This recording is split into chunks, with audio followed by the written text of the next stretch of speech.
कहते हैं 400 स्टेशन हम एयरपोर्ट जैसे बनाएंगे, बनते कितने हैं? केवल 20। 2025 आ गया है, बुलेट ट्रेन तो नहीं, लेकिन वादा खिलाफी की रफ्तार जरूर दौड़ रही है।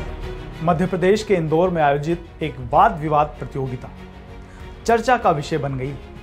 दरअसल प्रतियोगिता के मन से उठी एक आवाज ने राजनीतिक हलकों में हलचल पैदा कर दी है। यह प्रतियोगिता इंदौर में आयोजित की गई थी, जहां मंच पर बैठे थे एमपी के मुख्यमंत्री मोहन यादव, इंदौर के मेयर पुष्यमित्र भार्गव और बीजेपी के कई बड़े नेता।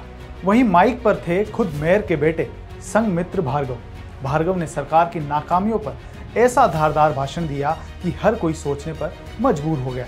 संघमित्र जब बोलना शुरू करते हैं तो मंच पर बैठे किसी को भी शायद अंदाजा नहीं था कि इतनी बेबाकी से सरकार की कमजोर नब्ज पर अंगुली रख दी जाएगी। सरकार ने वादा किया था कि 2022 तक मुंबई अहमदाबाद के बीच बुलेट ट्रेन दौड़ेगी, लेकिन अब 2025 आ गया है, ट्रेन कहाँ है?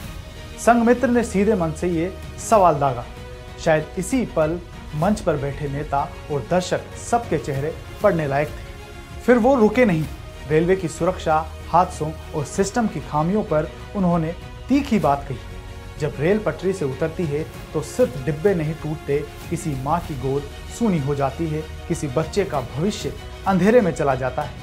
महोदय, सरकार कहती है कि कवच तकनीक सिस्टम से रेल हादसे खत्म हो जाएंगे, लेकिन आपको बात बता दूं कि 10 साल में पिछले 10 साल में 20,000 लोगों ने रेल हादसों में अपनी जान गंवाई है। क्योंकि महोदय, जब रेल के डिब्बे टूटते हैं, रेल पटरी से फिसलती है, तब सिर्फ उस रेल के डब्बे नहीं टूटते, एक माँ की गोद सूनी हो जाती है, किसी बच्चे का भविष्य अंधकार में चला जाता है और एक बूढ़े पिता की आंखों से उसकी आखिरी उम्मीद छिन जाती है। सोचिए, इतने बड़े मंच पर इतने सारे दिग्गज नेताओं के सामने मेयर का बेटा बिना झिझक सरकार से सवाल कर रहा था। अचानक पूरे मंच पर सन्नाटा। सब सोच में पड़ गए। कुछ सेकंड बाद माहौल पलटा। मुख्यमंत्री मोहन यादव की हंसी से सीएम खुद को रोक न पाए, मुस्कुरा उठे और यहीं से माहौल में हल्की गर्मजोशी घुल गई। उन्होंने मंच से संघमित्र की तारीफ तक कर डाली। ऐसी वाद विवाद प्रतियोगिताओं से ही अच्छे वक्ता तैयार होते हैं और जब जिम्मेदारी मिले, सच बोलना जरूरी है।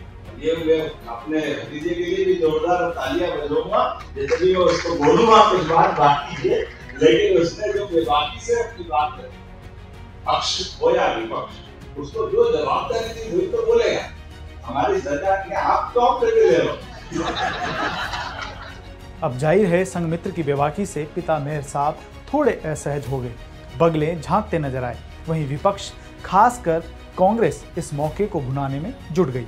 इस मामले पर पूर्व सीएम दिग्विजय सिंह ने मेयर के बेटे संघमित्र की तारीफ करते हुए सोशल मीडिया पर उन्हें प्रभावशाली वक्ता कहा और बधाई भी दी। सवाल उठने लगे, क्या ये वाकई सिर्फ प्रतियोगिता थी या पार्टी के भीतर से भी असहमति की आवाज निकल रही है?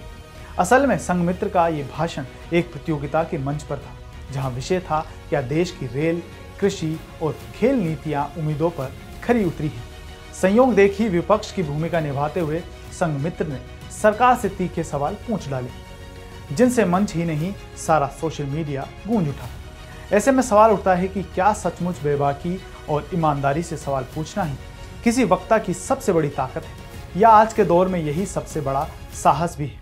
आपको क्या लगता है, क्या राजनीति में भीतर से ऐसी आवाजें निकलने लगी है, या ये बस एक प्रतियोगिता में दिखाई गई प्रतिभा का एक हिस्सा है?